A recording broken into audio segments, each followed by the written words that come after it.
함께 나누실 말씀 욥기 24장 1절부터 25절까지 말씀입니다. 저 여러분 한 절씩 읽고 마지막 절은 함께 읽도록 하겠습니다. 어찌하여 전능하신 분이 시간을 정하시지 않았을까? 그분을 아는 사람들이 왜 그분의 날을 보지 못하는 것인가?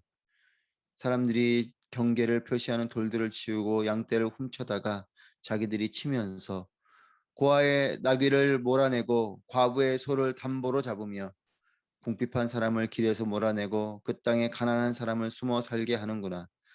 가난한 사람들이 광야의 들나귀처럼 먹을 것을 얻으려고 일거리를 찾아 나서는구나. 광야가 그들과 그 자식들을 위해 먹을 것을 낸다. 그들은 들판에서 알곡을 모으고 악인의 포도원에서 남은 것을 주우며 옷이 없어 벌거벗은 채로 밤을 지내고 추위에도 덮을 것이 아무것도 없구나. 산에 내리는 소나기로 흠뻑 젖고 쉴 곳이 없어 바위를 안고 있구나. 어떤 사람들은 고아를 품에서 빼앗아 가고 가난한 사람에게서 담보를 잡고 있다. 그들을 옷 없이 벌거벗고 다니게 하고 굶주린 사람에게서 곡식단을 빼앗아 간다. 그들이 담 안에서 기름을 짜고 포도주 틀을 밟지만 여전히 목마르다. 사람들이 성 밖에서 신음하고 상처받은 영혼들이 부르짖으나 하나님께서는 그들에게 잘못을 묻지 않으신다. 빛을 거역하는 사람들도 있는데 그들은 그 길을 알지 못하고 그 길에 머물러 있지도 않는다. 살인자는 새벽에 일어나 가난하고 궁핍한 사람들을 죽이고 밤이 되면 도둑같이 되는구나. 가늠하는 사람의 눈도 역시 해가 지기를 기다리며 어떤 누구도 나를 보지 못할 것이다 라고 하며 얼굴을 가린다. 그들은 낮에 보아둔 집을 어둠이 깔리면 부수고 들어가니 빛을 알지 못한다. 그들에게는 아침이 한밤과 마찬가지로다. 그들은 짙은 어둠의 두려움에 침숙한 사람이로다. 그들은 물 위에 빨리 떠내려가고 그들의 산업인 밭은 땅에서 저주를 받아 자기 포도원에 갈 일이 없게 되는구나. 더위와 가뭄이 눈 녹은 물을 말려버리듯 무덤도 죄 지은 사람들을 그렇게 한다. 그런 사람을 낳은 모태가 그를 잊어버리고 벌레들이 그를 달게 먹고 다시는 기억되지 않고 사악함이 나무처럼 부러져 버릴 것이다. 그런 사람은 아이 못 낳는 여자를 학대하고 과부에게 선을 베풀지 않는다. 그러나 그분은 그 능력으로 세력가들을 끌어가시니 그분이 일어나시면 어느 누구도 생명을 확신할 수 없을 것이다. 그분은 안전을 보장해 주시는 것 같지만 그분은 항상 그들의 길을 보고 계신다네. 그들은 잠시 동안 높여졌다가 곧 없어지고 낮추어진다. 다른 모든 사람처럼 끌려 나와서 곡식이사처럼 베이게 되는 것이라네. 함께 있습니다. 만약 그렇지 않는다 해도 나더러 거짓 말한다고 반박하고 내 말이 헛소리라고 할 사람이 누구겠나. 아멘. 할렐루야. 살아계신 하나님을 찬양합니다. 오늘도 우리에게 말씀하시고 또 신실하게 응답하실 하나님을 바라보는 이 하루가 되기를 축복합니다. 오늘도 하나님께서 우리에게 귀한 날을 주셨고 이런 날을 주신 하나님을 찬양하며 하나님께서 주신 귀한 하루, 이 하루를 우리가 서 있는 우리 각자의 자리에서 이 세상 가운데서 우리는 살아내게 될 것입니다. 여러분들에게 질문을 하고 싶습니다. 우리의 마음속에 또 우리가 사는 이 세상에 대해서 여러분은 어떠한 꿈을 꾸고 계십니까? 우리는 어떤 세상을 꿈꿉니까? 자신의 형편에 따라서 다양한 기준을 가지고 꿈꾸는 세상을 말씀하실 것입니다. 몸이 힘겹고 또 건강이 안 좋으신 분들은 아프지 않는 세상을 꿈꾸실 수 있죠. 그리고 물질로 어려움을 겪는 분들에게는 가난이 없는 세상을 꿈꾸실 것입니다. 자기 나름대로 자신의 형편에 따라 기준에 따라 꿈꾸는 세상이 있을 것입니다. 하지만 믿음을 가지고 이 땅을 살아가는 우리에게 이 세상을 바라보면서 종종 고민스럽고 힘겨운 마음이 드는 것이 있습니다. 그것은 악의 문제 앞에 설 때 그렇습니다. 거룩하신 하나님께서 악에 대해 심판하시는 하나님께서 악한 상황들이 펼쳐질 때에 정작 침묵하시는 것 같을 때에 우리의 마음은 참으로 힘겹고 어렵습니다. 하나님께서 짠 하고 나타나셔서 악한 것을 다 정리해 주시고 선한 것만 남겨주시면 주실 것 같다 싶지만 그렇지 않은 거죠. 악이 펼쳐지고 있지만 여전히 하나님은 침묵하시고 큰 일이 일어나지 않습니다. 욥도 이와 같은 상황 속에 우리와 같은 마음을 품고 있어요. 그래서 이와 같이 질문을 합니다. 1절 말씀 함께 보시겠습니다. 어찌하여 전능하신 분이 시간을 정하시지 않았을까? 그분이 아는 사람들이 왜 그분의 날을 보지 못하는 것인가? 욥의 질문은 하나님의 때가 언제입니까? 하나님을 온전히 믿는 우리조차도 하나님의 때가 보이지 않으니 어찌 해야 됩니까? 이 질문을 하고 있어요. 여러분, 고난보다도 더욱더 힘겨운 것은 고난 가운데 하나님이 보이지 않는다는 것입니다. 고난의 자리에 있어도 하나님이 보이고 하나님 말씀하시고 또 하나님께서 그 고난 가운데 역사하고 계시는 것을 깨닫고 볼고 경험한다면 우리는 그 고난 가운데서도 소망을 갖고 쉽게 절망하지 않을 것이에요. 하지만 고난이 있는데도 이 고난 가운데 하나님이 보이지 않는 것 같고 하나님의 뜻을 모르겠는 이런 상황 속에 우리는 더욱더 힘겨운 거죠. 욥이 하나님을 향해서도 그런 마음을 품는 것입니다. 하나님, 도대체 하나님의 때가 언제입니까? 그것을 믿는 우리조차도 알지 못하니 어떻게 해야 됩니까? 이 질문을 하는 것이에요. 여러분, 욥이 가만히 보면 하나님을 향해서 저주하거나 하나님이 안 계신다고 말하지는 않습니다. 오히려 하나님이 분명히 계심을 믿기 때문에 이런 고민과 질문도 더 깊게 하는 것이죠. 분명히 하나님이 계신데 그렇다면 하나님, 그렇게 계신 하나님께서 일하시는 그 하나님의 때가 또 하나님의 그 손길이 무엇인지 보이지 않고 알 수 없어서 참 마음이 힘겹습니다. 이 고백을 하는 거죠. 그래서 많은 경우 사람들은 이런 질문 속에 하나님이 안 계신다라고 결론 짓기도 합니다. 하지만 욥은 그런 것은 아니죠. 하나님이 안 계신다라고 말하는 것은 아니에요. 하나님이 계시기 때문에 그것을 분명히 믿기 때문에 하나님 살아계신데 어떻게 이렇게 하나님의 때를 우리가 알 수 없고 하나님의 일하심을 우리가 볼 수 없습니까? 이 질문을 하고 있는 거죠. 이것은 믿음이 있는 질문인 거죠. 하나님을 저버린 질문이 아니고 하나님 원망하며 하나님 안 계신다라고 떠나가는 사람들과 같은 질문이 아니고 하나님 살아계심을 믿는 그 믿음의 그 터 위에서 하는 질문인 것이에요. 욥은 두 가지 질문을 합니다. 우리 1절에 하나님의 때가 언제입니까? 이 질문과 함께 12절 말씀 같이 보시겠습니다. 12절 사람들이 성 밖에서 신음하고 상처받은 영혼들이 부르짖으나 하나님께서는 그들에게 잘못을 묻지 않으신다. 하나님께서 그들에게 잘못을 묻지 않으신다. 악한 사람들, 부조리하고 부정한 사람들을 향해서 하나님께서 침묵하고 계시다는 거죠. 하나님께서 그들에게 분명히 그들이 악을 행하고 있는데 그들의 잘못을 묻지 않으신다.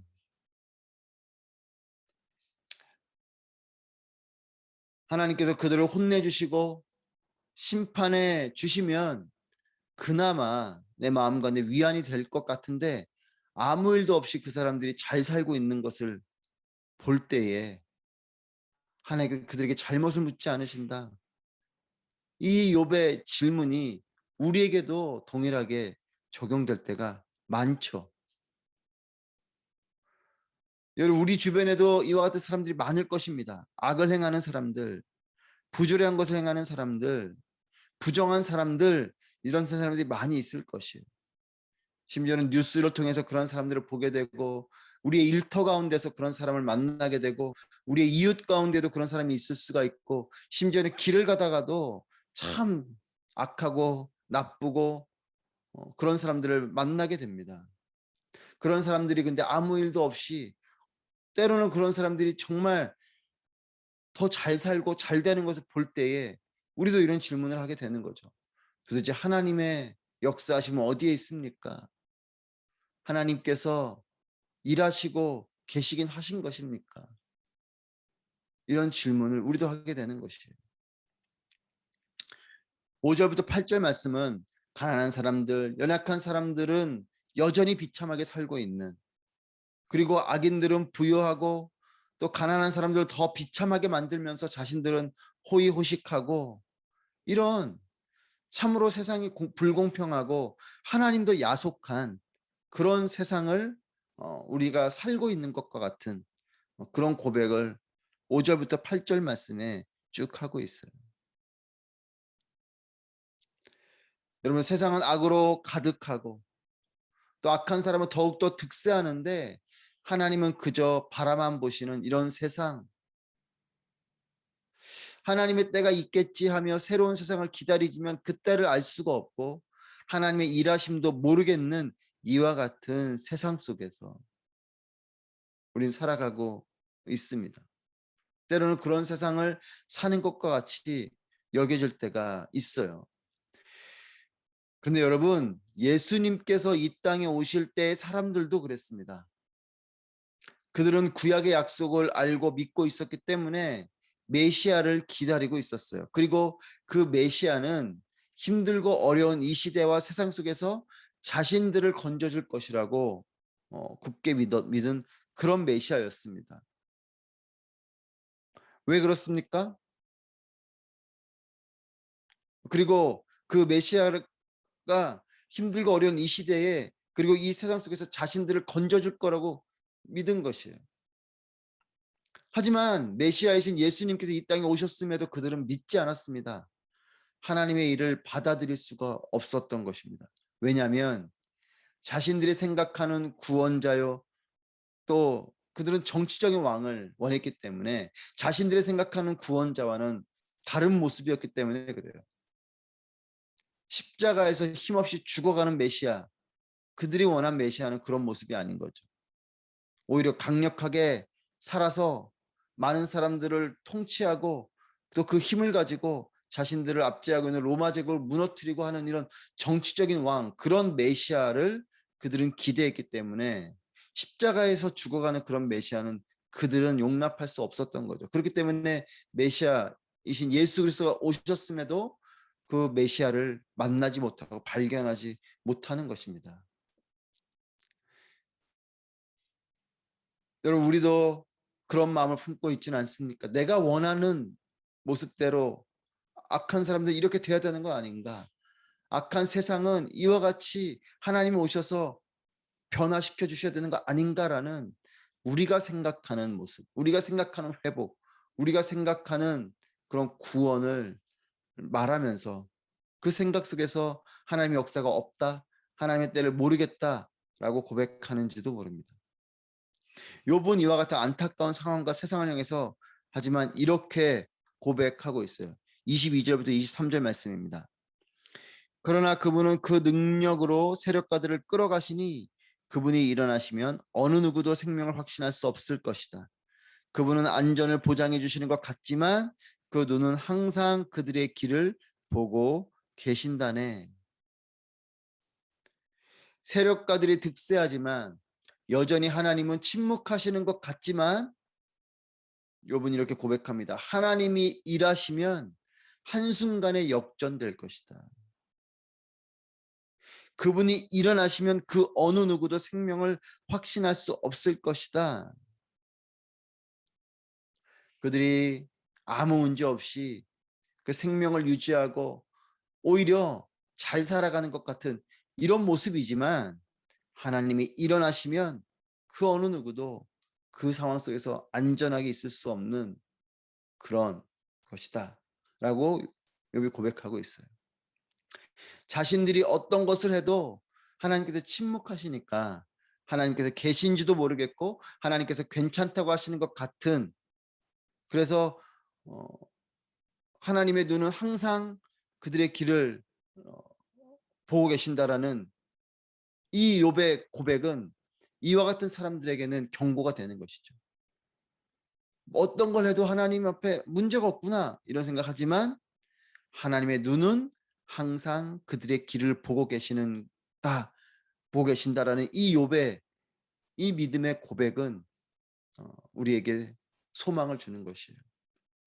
여러분, 비가 많이 오는 것과 눈이 많이 오는 것 어떤 것이 더 위험하겠습니까?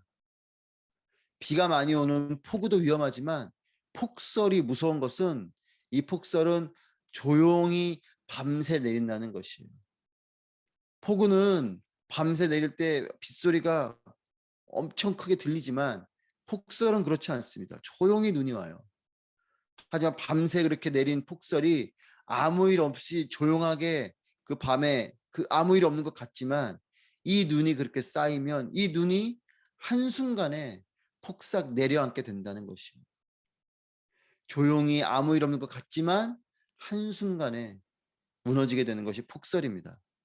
악인들이 형통한 것 같지만 그들이 악을 차곡차곡 쌓아가고 있다면, 그리고 그 죄악을 하나님 앞에 회개하고 치워내지 않으면 한순간에 인생이 폭삭 내려앉을 수 있다라는 것이에요. 그들이 아무 일 없이 그렇게 악을 행하며 살아가지만 그분의 눈은 항상 그들의 길을 보고 계신다. 하나님은 그들을 예의주시하고 계신 것이에요. 하나님은 항상 그들을 보고 계신다는 이 고백은 결국 악한 세상을 살아가는 우리 자신에게는 어, 우리 경고를 주는 말씀이 되어야겠고, 또 악한 자들에게는 지금 비록 형통한 것 같아도 결국 하나님의 손길 위에 있다라는 이 어, 악한 자들에게는 경고요. 우리에게는 결국 하나님께서 그 악한 자들과 악한 세상 가운데 하나님의 일을 하실 것이다라는 소망이 되는 것이죠. 여러분, 억울한 자리에 계신 여러분들, 그런 자리에 계신 분들이 계신다면 주님의 이름으로 위로하고 격려합니다. 하나님의 때가 안 보이는 것 같아도, 하나님의 일하심을 잘 모르겠어도 끝까지 하나님을 믿음으로 기다리시는 여러분이 되시기를 바랍니다. 나의 때와 하나님의 때가 다르고 나의 방법과 하나님의 방법이 다릅니다. 내가 비록 알 수 없다고, 내가 비록 깨닫지 못한다고 해서 하나님의 일이 없는 것이 아니요, 하나님의 때가 없는 것이 아닙니다. 하나님의 때까지 기다리시는 것, 그리고 하나님의 일하심을 하나님의 방법대로 역사하실 것을 믿고 기다리는 것, 그 믿음을 가질 때에 우리는 하나님의 역사를 경험하게 될 것이에요. 하나님께서 지켜보고 바라보고 계시는 그 눈을 가지고 하나님의 일들을 하나님의 때에 행하실 것이에요. 나의 때와 나의 방법을 고집할수록 조급함은 더욱더 심해질 것입니다. 하나님의 때와 하나님의 방법은 믿는 자만이 경험할 수 있는 것이에요. 내가 원하는 때, 내가 원하는 방법이 아니라 하나님의 때, 하나님의 방법을 믿음을 가지고 기다림으로 하나님의 때를 만나게 되고 하나님 방법을 경험하게 되는 모두가 되기를 바랍니다. 여러분, 힘겹지만 우리는 결코 망하지 않을 것입니다. 결코 우리는 무너지지 않을 것이에요. 하나님이 지키시고 보호하시고 인도해 주실 것이기 때문에 그렇습니다. 하나님만을 바라보며 오늘도 선으로 악을 이기는 믿음의 삶, 그리고 인내의 삶을 통해서 우리의 가정 위에, 우리의 일터 위에, 또 이 나라 민족 위에 회복과 소망의 날이 속히 펼쳐지게 되기를 소망합니다. 오늘도 하나님의 놀라운 일하심과 역사하심, 하나님의 또 회복하심이 우리 가운데 충만하시기를 축복합니다. 기도하겠습니다. 오늘 말씀을 통해 기도하실 때에 악한 세상과 악한 사람들이 있는 이런 틈에서 우리의 눈과 귀가 하나님을 향하게 하여 주시고, 상황에 흔들리는 삶이 아니라 하나님을 끝까지 믿음으로 바라보며 하나님의 뜻을 구하고 기다리는 이런 믿음의 삶이 되게 하여 주시옵소서.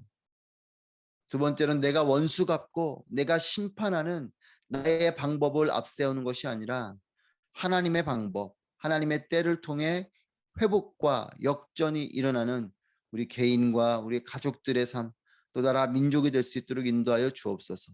절망의 모든 상황들을 하나님께 맡겨드리고 하나님의 방법으로 하나님의 때에 회복되고 역전이 될 수 있도록 함께 기도하기를 원합니다. 말씀을 기억하면서 우리 두 가지 기도 제목으로 함께 기도하시겠습니다. 기도하시겠습니다.